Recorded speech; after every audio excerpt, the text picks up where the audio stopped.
Hi, Blade here. We're getting bits of information about Stalker 2 every now and then, and almost each of them contain a little something to it. We're gonna take a look at both trailers, arts, the FAQ section, and try to find every little detail you might have missed or just couldn't understand. So this is what we know about Stalker 2 so far. Let's hop right into the first trailer.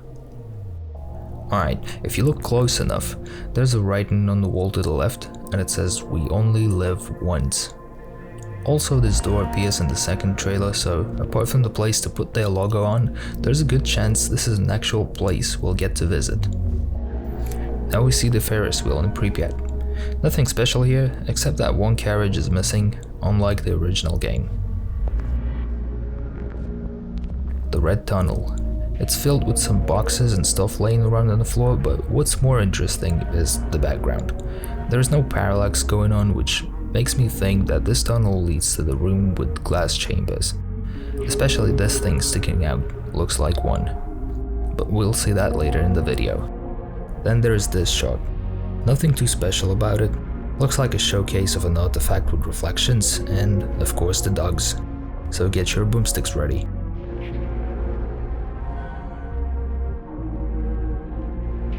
In this next scene, you can see a roadside picnic movie poster here on the wall.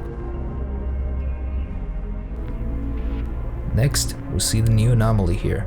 It's hard to tell anything specific, but definitely looks dangerous. Ah, the Rookie Village. You can see how aged it is in the trailer. Campfire songs are not going anywhere, which is a good thing. And the name of the street is now Shevchenko 95 instead of 25th of October, how it used to be.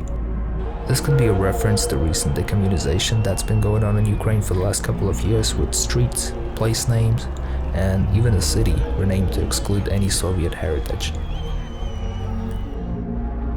Now, the big room with chambers.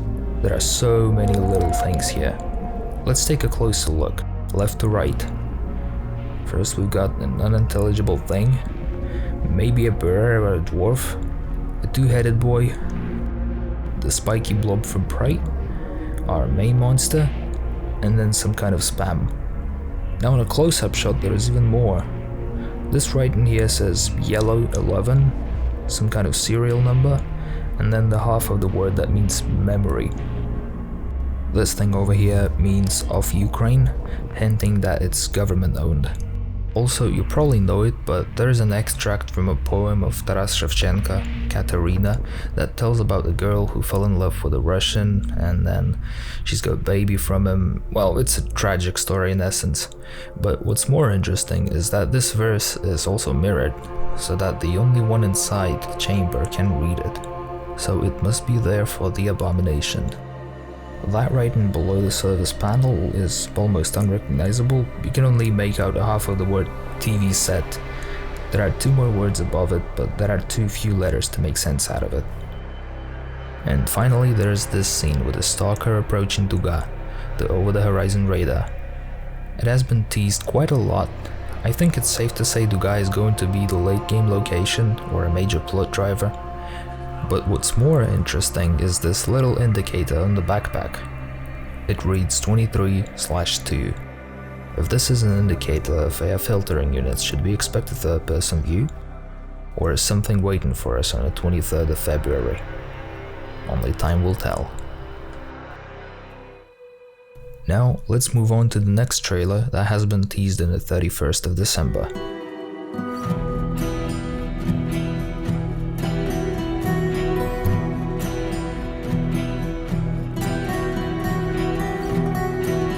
First off, this is obviously the school from Pripyat. But what's interesting is that the door that the character walks through does not exist there currently. Also, the whole teaser tells us a little story. There are two backpacks by the campfire. But on the wall to the left there is a metal piece sticking from the wall. Combine that with a blood splatter and you can easily guess that someone was killed here. In the next room, there is more blood on the floor and a gun with a magazine detached. And this cabinet over here looks like someone has been bashed onto it with unnatural force. Then we see the character trying to run his PDA, but there is no signal, and shortly after that, a chair has been thrusted at him. Now, apart from the fact that this is definitely a blur, this whole trailer is also a reference to this old Call of Pripyat trailer, where the main character creeping through the school is being attacked by the same mutant. Now, let's speculate a little bit on the FAQ page the devs posted some time ago. They're claiming that the zone in Stalker 2 is one of the biggest seamless open worlds to date. Using this information, we can estimate how big it's going to be. So what do we have on the market and how does it compare to real Chernobyl?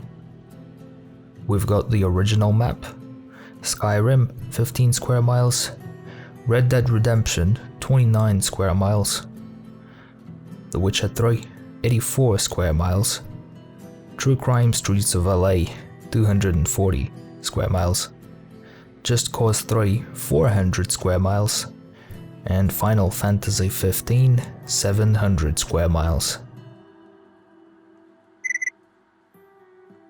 There is also Crew and Fuel, Minecraft and No Man's Sky, but the first two are racing games and the other two are procedurally generated. Personally, I would suggest the game will be this big, probably. Also, the devs state that the game will feature an epic non-linear story and your choices will influence both short-term consequences and global outcomes. I don't know, this sounds very Mass Effect-ish, and it's hard to make any conclusion out of it. Also, the trailer demonstrates the level of graphics and atmosphere they are trying to achieve on release. Again, even though in-engine is definitely not in-game, the graphics that were shown in the trailer seem rather achievable. God rays, fog, particles, simulated or even pre-animated cloth, reflections, dynamic shadows, depth of field, color filters. There's nothing we haven't really seen in playable games before. Heck, just look at Modern Warfare or Escape from Tarkov. I'd suggest it all comes down to devs being able to optimize all that tech properly. Just like, again, Escape from Tarkov. It looks amazing even on low settings, but it's still taxing. All other statements are just too vague to talk about just yet. There also has been a tweet with an atmospheric video, but there is no info to siphon. That's all there is. Also, while I was editing the video, there has been a new footage released, but it's more of a celebration of 200,000 members in the official community in Vkontakte, which is Russian Facebook essentially. And lastly, there has been a New Year style picture on Twitter, and you know what? Red confirmed.